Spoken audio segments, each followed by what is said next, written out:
The global and regional market for education technology has boomed in recent years, paving the way for EdTech providers to rapidly expand their products, services, and technologies.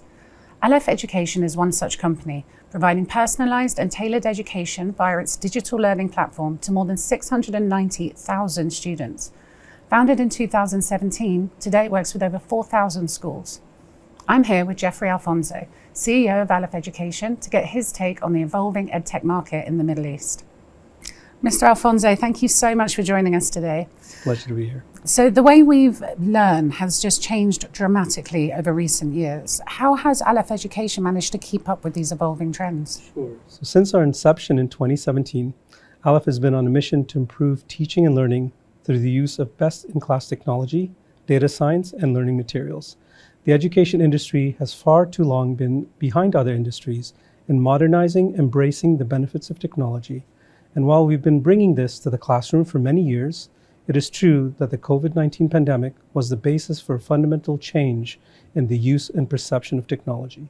Suddenly, everybody had to teach and learn online, and parents were brought back into a learning ecosystem very similar to the ones they had learned in. When COVID-19 broke, Alef was ready and continued to bring high quality and teaching learning materials to hundreds of thousands of users. The results were impressive, with students continuing to progress, often faster than they had done previously. Since COVID, we've continued to expand our product and user base. We are now in thousands of schools across the world, in the UAE, to UAE, Indonesia, the US, Egypt, Morocco, amongst others. And as we continue to innovate and launch market-leading new products, such as our Adaptive Pathways product, Pathways on Web3 Metaverse initiative, which will be piloting in schools in the UAE from January 2023. Oh, wow, that sounds really interesting. It's fair to say there's a real evolution or revolution even underway in education technology. What are your thoughts about how EdTech is being embraced and adapted in the Middle East? So the education landscape in the Middle East gives me much reason for optimism. Ministries of education, governments, businesses, and influential individuals are investing heavily in the next generation. Historically, as a region, we have perhaps underperformed in international comparison or benchmarks. However, on my travels across the region, I'm constantly impressed with the focus on improvement and the plans that will put the Middle East at the forefront of advances in education. EdTech is behind and being embraced as a critical means of delivering that, and every country is focused on defining and delivering central EdTech strategies. Meanwhile, a large network of private schools, both national and international curriculum, are often first movers, and we are amongst the first in the world to implement effective use of EdTech in classrooms in a holistic way. They are hotbeds for innovation. I am energized by the developments and innovations that I see, and excited for the future that we can provide children. So it's not just classrooms that are changing, it's also the workplaces. How is Alef Education empowering students and educators in learning the new skills and technologies that they need? Our experience shows that students generally adapt and thrive in new technology-enabled education systems, often with minimal support needed.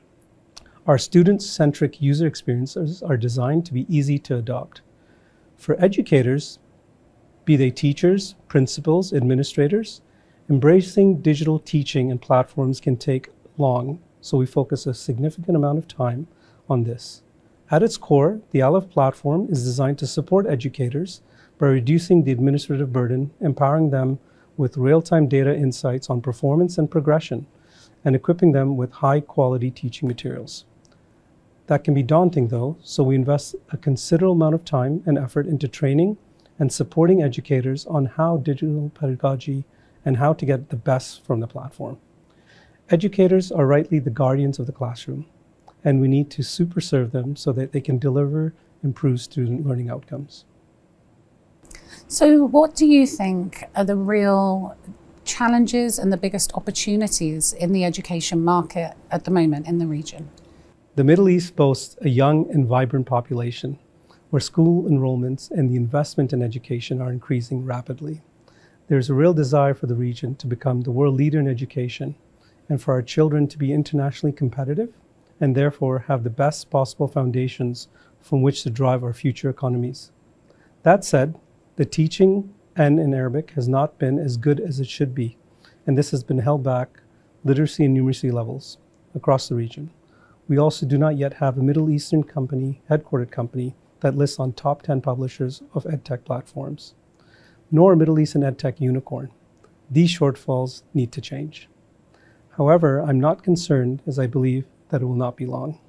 Alongside the top-down desire to invest in improvements, there are other strategic advantages that our region has, namely a talented, digitally literate, and entrepreneurial young workforce. Secondly, the welcome from both public, private partnerships, and international best practice. And thirdly, but not last, a high and growing level of infrastructure in schools and homes that makes digital possible. Thank you so much for that, Mr. Alphonso. It's been an absolute pleasure meeting you. Likewise, thank you. The pleasure has been mine.